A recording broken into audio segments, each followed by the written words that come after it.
یہ کہانی میرے ایک دوست رضوان کی بہن چندہ کے ساتھ بیتے ہوئے چند دنوں کی ہے۔ لاہور کے ایک پوش علاقے میں میرا ایک کلاس فیلو رضوان رہتا تھا، جو کالج میں میرے ساتھ پڑھتا تھا اور آج کل اپنا کاروبار کرتا تھا۔ اس کا کاروبار بہت چل رہا تھا، ہماری ایک دوسرے کے ساتھ بہت دوستی تھی اور میں اکثر ان کے گھر چلا جایا کرتا تھا۔ اس کے امی ابو اور بھائی بھی میرے ساتھ کافی فرینک تھے اور کئی بار ہم سب لوگ اکٹھے بیٹھ کر تاش اور کیرم بھی کھیلا کرتے تھے۔ ویسے تو گھر کا ماحول اتنا ایڈوانس نہیں تھا، لیکن اس کی بہن سائدہ، جس کو سب گھر والے چندہ کہہ کر پکارتے تھے، اس وقت اس کی عمر 16-17 برس کے قریب ہوگی اور میں اس وقت تقریباً 28 سال کی عمر کا تھا۔ میں عمر سے وہ کافی چھوٹی تھی، جس کی وجہ سے آزادی کے ساتھ میرے سامنے آ جاتی تھی اور کسی قسم کی ہچکچاہٹ محسوس نہیں کرتی تھی۔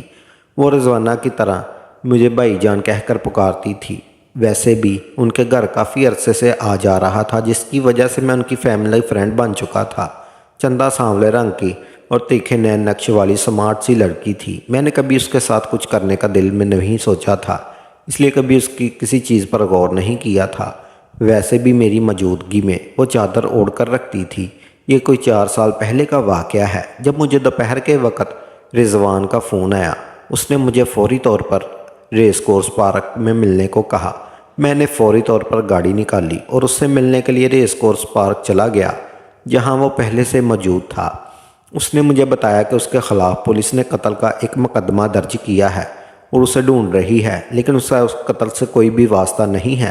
گزشتہ رات پولیس نے اس کے گھر پر چھاپا مارا، تاہم وہ وہاں سے فرار ہو گیا، لیکن پولیس نے اس کے والد اور چھوٹے بھائی کو پکڑ لیا۔ اب گھر میں والدہ اور چھوٹی بہن ہے، جن کی وجہ سے میں بہت پریشان ہوں۔ امی تو بیمار ہیں اور کوئی کام بھی نہیں کر سکتی، جبکہ چھوٹی بہن بھی گھبرائی ہوئی ہے اور اس نے مجھے کہا ہے کہ میں اس کے گھر چکر لگاؤں اور ان کو تسلی دوں۔ میں نے اس سے کہا وعدہ ہے، میں آج ان کے گھر جاؤں گا۔ اس نے مزید کہا کہ مجھے کچھ پیسے چاہیے۔ میں نے اس کو ATM سے 20,000 روپے نکلوا کر دے دیے اور خود گاڑی پر بیٹھ کر اس کے گھر چلا گیا۔ چندہ نے دروازہ کھولا اور مجھے ڈرائنگ روم میں لے آئی، جہاں اس کے والد بھی دونوں بہت گھبرائی ہوئی تھی۔ میں نے ان کو تسلی دی کہ چندہ، کچھ دنوں تک معاملہ ٹھیک ہو جائیں گے۔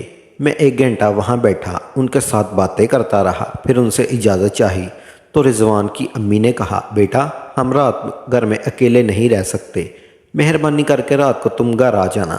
میں نے پہلے تو انکار کر دیا، لیکن جب انہوں نے رضوان سے فون پر بات کی اور اسے کہا کہ شاکر سے کہے کہ رات کو ادھر ہی رک جائے، اس نے مجھ سے کہا تو مجھ سے انکار نہ ہو سکا۔ بہرحال میں اس وقت ان کے گھر سے نکل آیا اور دفتر چلا گیا اور پھر رات کو 10 بجے ان کے گھر چلا گیا۔ دونوں ابھی تک میرا انتظار کر رہی تھی۔ میرے جانے پر نہ کھانا لگایا اور ہم نے مل کر کھانا کھایا۔ اس کے بعد رضوان کی امی، جو پہلے ہی شوگر اور بلڈ پریشر کی مریضہ تھی، قتل اور اس کے بعد پولیس کے چھاپے سے بہت زیادہ خوف زدہ ہو گئی تھی۔ انہوں نے نیند کی گولی لی اور اپنے کمرے میں سو گئی۔ چندہ نے میرا بستر دوسرے کمرے میں لگایا اور خود امی والے کمرے میں جا کر سو گئی، تو مجھے نیند نہیں آ رہی تھی۔ میں جانے کن سوچوں میں گم تھا کہ رات کو تقریباً 1:30 بجے کے قریب دروازے پر دستک ہوئی۔ میں نے جا کر پوچھا تو باہر سے آواز دی گئی کہ دروازہ کھولو، پولیس آئی ہے۔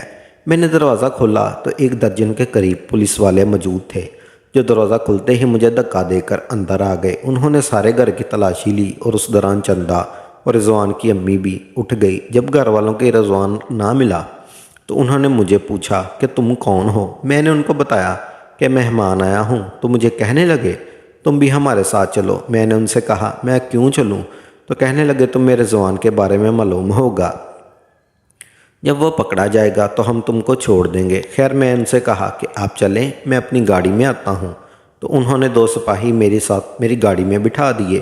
میں نے تھانے جاتے ہوئے راستے میں ایک فوجی افسر دوست کو فون کیا اور ان کو صورتحال سے آگاہ کیا، جنہوں نے کچھ کرنے کا کہا اور فون بند کر دیا۔ جب تھانے پہنچا تو چھاپا مار ٹیم کے انچارج سب انسپکٹر باہر ہی کھڑے تھے۔ میری گاڑی سے اترتے ہی کہنے لگے، شاکر صاحب آپ ہمیں میجر صاحب کے بارے میں پہلے ہی بتا دیتے تو ہم آپ کو تھانے آنے کی زحمت ہی نہ دیتے، آپ گھر جا سکتے ہیں۔ معاملہ میں سمجھ میں آ گیا کہ میرے دوست نے فون کر دیا ہے اور مجھے چھوڑنے کا کہہ دیا تھا۔ خیر واپسی پر میں نے دوست کو فون کر کے ان کا شکریہ ادا کیا اور رضوان کے گھر چلا گیا۔ میں گھر پہنچا تو چندہ اور اس کی امی صحن میں بیٹھی رو رہی تھی۔ مجھے دیکھتے ہی چندہ بھاگ کر میرے پاس آئی اور میرے گلے لگ کر رونے لگی۔ آج پہلی بار مجھے احساس ہوا کہ چندہ جوان ہو چکی ہے۔ اس کی ابری ہوئی چھاتی میرے سینے کے ساتھ لگی تو میرے ذہن میں بھی کئی خیالات آئے، تو مجھے ان کے خیالات کو جھٹک کر اس کو علیحدہ کیا اور کہا کہ اب کچھ نہیں ہوگا، تم لوگ سو جاؤ۔ اور وہ دونوں اپنے کمرے میں اور دوسرے کمرے میں چلا گیا۔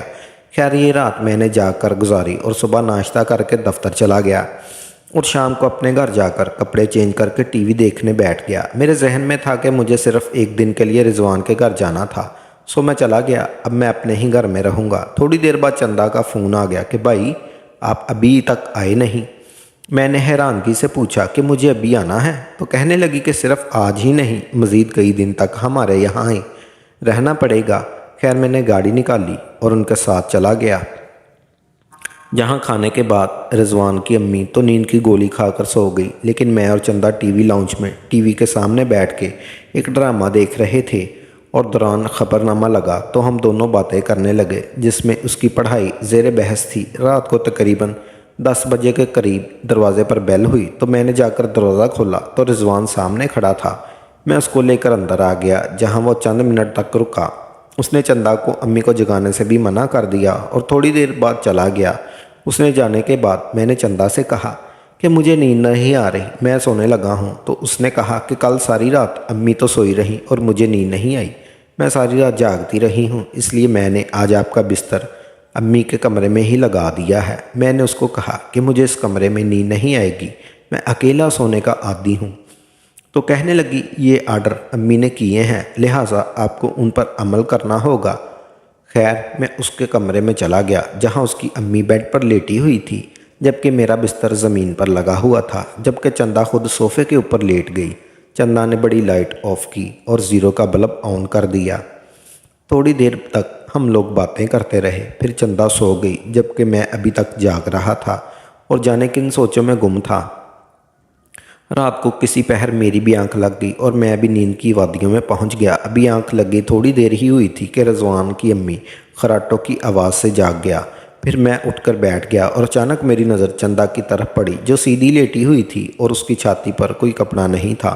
اس کی ابری ہوئی چھاتی دیکھ کر میرا تو تن ہی گیا، میرے دل میں اس کو فوری طور پر، لیکن میں یہ سوچ کر چپ ہو گیا کہ کہیں کام خراب نہ ہو جائے۔ یہی باتیں سوچتے سوچتے رات کے تقریباً 3 بج گئے، جب چندہ آؤں آؤں کرتے اٹھ گئی۔ اس نے مجھے جاگتے ہوئے دیکھا تو فوری طور پر کپڑے سے اپنی چھاتی ڈھانپ لی اور کہنے لگی کہ شاکر بھائی ابھی تک جاگ رہے ہیں؟ میں نے جواب دیا مجھے نیند نہیں آ رہی۔ وہ اٹھ کر باتھ روم چلی گئی، واپس آئی تو کہنے لگی کہ آپ ٹی وی لگا لیں۔ میں نے کہا میں اس لیے نہیں لگایا کہ آپ لوگ ڈسٹرب نہ ہوں، تو کہنے لگی نہیں آپ ٹی وی لاؤنج میں جا کر ٹی وی لگا لیں، چاہے تو کوئی فلم لگا لیں۔ میں نے پھر انکار کیا، مگر اب کہنے لگی کہ چلیں میں آپ کو ٹی وی لگا دیتی ہوں۔ میں بھی اس کے پیچھے ٹی وی لاؤنج میں چلا گیا، جہاں اس نے ٹی وی لگا کر ریموٹ میرے ہاتھ میں پکڑا دیا اور کہنے لگی کہ جو بھی چینل دیکھنا ہے لگا لیں۔ میں نے ریموٹ پکڑ لیا اور اس نے کہا کہ ایک گلاس پانی لا دیں، تو ایک دم میرے ذہن میں خیال آیا۔ میں نے اپنے ہاتھ کی ہتھیلی دیکھنا شروع کر دی۔ وہ پانی لے کر آئی تو مجھے دیکھ کر کہنے لگی کہ کیا دیکھ رہے ہیں؟ میں نے کہا کہ دیکھ رہا ہوں کہ قسمت میں کیا لکھا ہے۔ یہ سن کر وہ مجھ سے پوچھنے لگی کہ کیا آپ ہاتھ دیکھ لیتے ہیں؟ میں نے اس سے کہا کہ بس تھوڑا بہت گزارا کر لیتا ہوں۔ یہ سن کر وہ کہنے لگی میرا بھی ہاتھ دیکھیں۔ میں نے انکار کیا تو ضد کرنے لگی۔ آخر تنگ آ کر میں نے اس سے کہا لاؤ میں دیکھتا ہوں، لیکن مجھے اس بارے میں زیادہ علم نہیں ہے۔ تو وہ فوری طور پر میرے پاس صوفے پر آ کر بیٹھ گئی۔ اس کا جسم میرے جسم کے ساتھ ٹچ ہو رہا تھا، جس سے میرے اندر عجیب سی ہلچل مچ گئی۔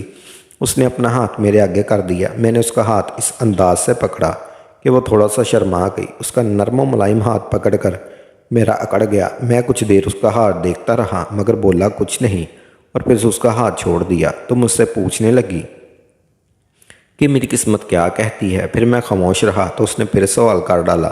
میں نے اسے کہا کہ مجھے تمہارے ہاتھ کی سمجھ نہیں آئی۔ تو کہنے لگی آپ جان بوجھ کر نہیں بتا رہے، پلیز بتائیں نا۔ میں نے پھر ٹالا مگر وہ پھر ضد کرنے لگی۔ میں نے کہا مجھے جو سمجھ آئی ہے وہ میں تم سے نہیں کہہ سکتا۔ تو کہنے لگی کیوں نہیں کہہ سکتے؟ میں نے کہا بات ہی کچھ ایسی ہے۔ تو کہنے لگی آپ کہہ دیں۔ اب میں نے اپنا کارڈ پھینکنے کا فیصلہ کیا۔ میں نے اس سے کہا کہ وہ لڑکے کسی کو پسند کرتی ہے۔ یہ سن کر وہ خاموش ہو گئی۔ میں نے پھر سے اپنا سوال دہرایا تو اس نے ہاں میں سر ہلا دیا۔ میں نے اس سے کہا کہ یہ کھیل کتنی دیر سے چل رہا ہے اور کیسے شروع ہوا؟ تو جھچک گئی۔ میں نے اسے کہا یہ بات راز ہی رہے گی۔